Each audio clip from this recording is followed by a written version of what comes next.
जौनपुर में अचानक बीएसपी का टिकट बदले जाने से पूर्वांचल की सियासत गर्मा गई है। जौनपुर सीट से बाहुबली धनंजय सिंह की पत्नी का टिकट मायावती ने काट दिया। आखिरी समय में उम्मीदवार बदलकर मायावती ने बड़ा झटका दिया। इस पर धनंजय सिंह ने क्यों कहा उनके साथ धोखा हुआ है, देखिए उनका एक एक्सक्लूसिव इंटरव्यू। सबसे पहले आपसे जानना चाहूंगा सर, जिस समय हम जौनपुर में मौजूद हैं, अब इससे कुछ देर पहले जौनपुर से श्याम सिंह यादव ने अपना नामांकन कर दिया है। क्या वजह है? कैंडिडेट तो आपकी पत्नी थी इससे पहले।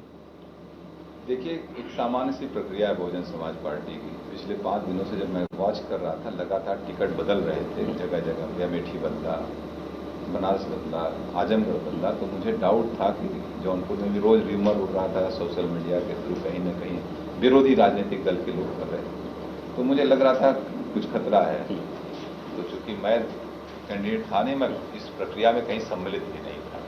मैं पत्नी से कहा, आप गई थी बात करने, तो आपका सब मुतमईन है, आप जैसे मुझे लगता है टिकट ऐसा काट दें, क्योंकि मेरा एक्सपीरियंस बहुत बुरा रहा बहुजन समाज पार्टी का 3 बार का 2012, 14 और 17 में, तीनों बार मुझे धोखा मिला था बहुजन समाज पार्टी से। और जिस चीज की मुझे आशंका थी वो हो गई।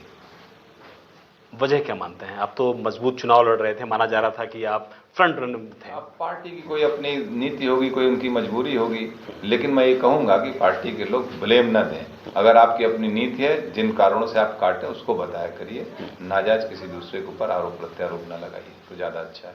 उनके जो कोऑर्डिनेटर हैं वो कह रहे हैं कि आपने टिकट अपनी तरफ से वापस कर दिया। मैं तो कह रहा हूँ कि वो गलत बोल रहे हैं, झूठ बोल रहे हैं। वो इस तरीके के आरोप, उनकी पार्टी की जो नीति है, जहां जहां काटे, कितनी जगह जाके उन्होंने कहा कि कैंडिडेटों ने वापस कर दिया, बताएंगे मुझे? इसलिए आरोप न लगा, चूंकि एक हॉट सीट थी, ये पूरे देश में चर्चा का विषय था इस सीट पे, तो उनको अपने आप को डिफेंड नहीं कर पा रहे थे, तो डिफेंड करने के लिए वो ब्लेम गेम कर रहे हैं कैंडिडेट के ऊपर। अब क्या स्थिति रहने वाली है? कैंडिडेट के ऊपर भी नहीं, मुझसे, चूंकि मुझी से उनकी लड़ाई रही है। बसपा के साथ मेरे कन्फ्रंटेशन रहे हैं राजनीति में, वैचारिक मतभेद होते रहे हैं। कोई ऐसा राजनीति में जहां हम होते हैं तो वैचारिक मतभेद रहते हैं, तो उसको लेके मेरे ऊपर आरोप लगा रहे हैं।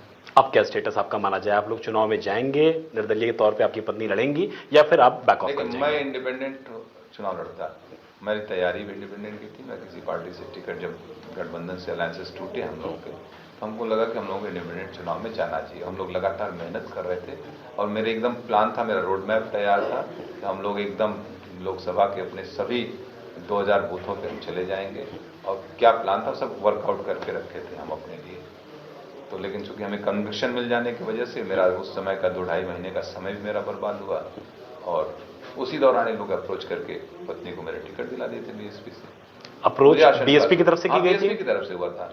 मेरी पत्नी महिला, उनको वो क्यों जाएंगी वहां? उन लोगों ने अप्रोच किया था। आपका जेल जाना, आपकी पत्नी का नामांकन करना, ये सब महज इत्तेफाक है, या फिर लगता है कि सब कुछ सोच समझ के किया गया था? एक केस को निकाला गया जो कि 2-3 साल से चल रहा था, चार्जशीट कर दिया जाता है, आपको जेल भेज दिया जाता है। देखिए, हम आपको बताएं, जो केस, जिस केस में मुझे सजा हुई, वो केस ही पूरी तरीके से फर्जी केस था मेरे ऊपर, और उस केस को तो बनाया गया मुझे फंसाने के लिए, और 2020 में मुकदमा मेरे ऊपर कायम हुआ था बाई इलेक्शन से कुछ पहले, और उसके बाद जो है उसी केस में मुझे सजा कर दी जाती है।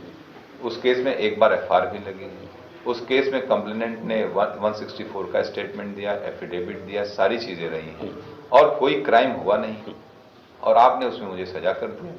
हमको जब हाई कोर्ट से बेल ग्रांट हुई थी, तो हाई कोर्ट ने कहा था, उसमें अपनी फाइंडिंग थी बेल के दौरान, उसमें कहा था कि इसमें केवल और केवल बहुत आरोप लगता है, धमकाने का आरोप लगता है कि आपने भाई कहा डांट के कि ठीक से काम करो। किसके इशारे पे आपको लगता है ये सारी चीजें हुई? उस समय जो लोग उससे, जिनका वेस्टेड इंटरेस्ट इन्वॉल्व था उसमें, तत्कालीन मंत्री का, हमको लगता है उन्हीं लोगों का इन्वॉल्वमेंट रहा होगा।